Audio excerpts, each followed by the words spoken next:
1971 के भारत पाकिस्तान युद्ध के दौरान एक बड़ी ही अहम लड़ाई लड़ी गई थी, लोंगेवाला की लड़ाई, जहां रेगिस्तान में अपने एक आउटपोस्ट की हिफाजत के लिए मेजर कुलदीप सिंह चांदपुरी के नेतृत्व में 23 पंजाब के जांबाज जवानों ने अपनी दृढ़ इच्छा शक्ति से नाकाम कर दिया।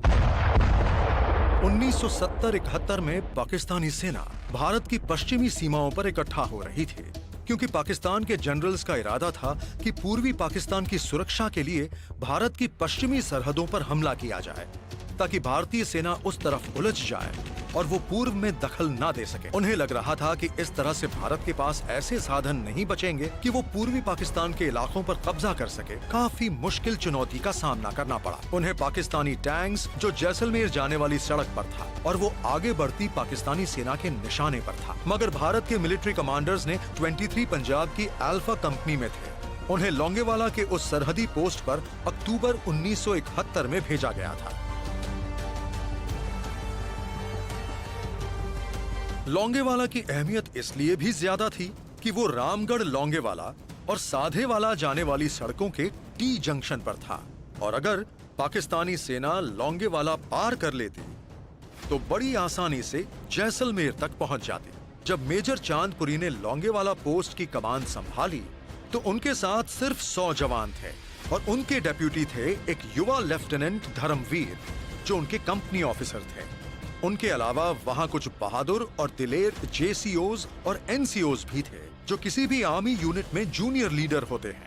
बात जहां तक हथियारों और एम्यूनिशन की थी, तो भारतीय सेना के इन्फेंट्री के जाबाजों के पास हाथ में पकड़े जाने वाले हथियार थे, और मेजर चांदपुरी के जवानों के पास 2 जीप थीं, जिनके ऊपर एंटी टैंक गन्स लगी थीं। साथ में खतरनाक और सटीक 106 mm RCL के अलावा बड़ी संख्या में मोटर्स और एंटी टैंक माइंस भी थी, और एक ऐसी टीम भी जो वो बारूदी सुरंगें बिछा सके। इन हथियारों के दम पर ही मेजर चांदपुरी ने अपने जवानों के साथ उस रात पाकिस्तानी हमले का करारा जवाब दिया, जबकि उनके मुकाबले पाकिस्तानी सेना की तादाद बहुत ज्यादा थी, क्योंकि उनके पास 3000 जवानों वाली एक इन्फेंट्री ब्रिगेड थी, जिसमें 4 बटालियंस थी, और उनकी मदद के लिए T-59 टैंक्स की पूरी टैंक रेजिमेंट थी। जवानों को कहीं ले जाने के लिए मैकेनाइज्ड व्हीकल्स के अलावा 2 जर्मन शेपर्ड कुत्ते भी थे, जो बारूदी सुरंगों को सूंघ लेते थे। बड़ी बात यह थी कि पाकिस्तानी मीडियम आर्टिलरी की रेंज 25 किलोमीटर थी। युद्ध के दौरान सबसे बड़ी लड़ाई लोंगेवाला में हुई,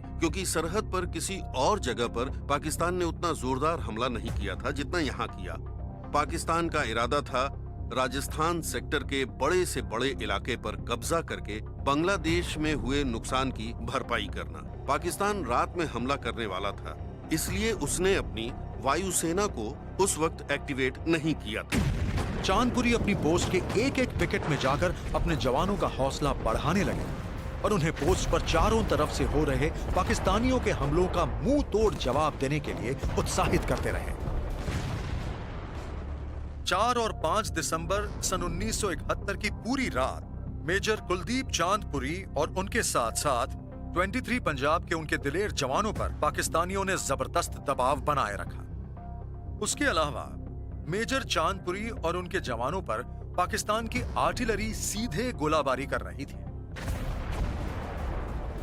और मोटर्स दाग रही थी, और ये हमले वो टैंक्स और आर्मर्ड व्हीकल्स से कर रही थी। लेकिन भारतीय सेना ने हार नहीं मानी।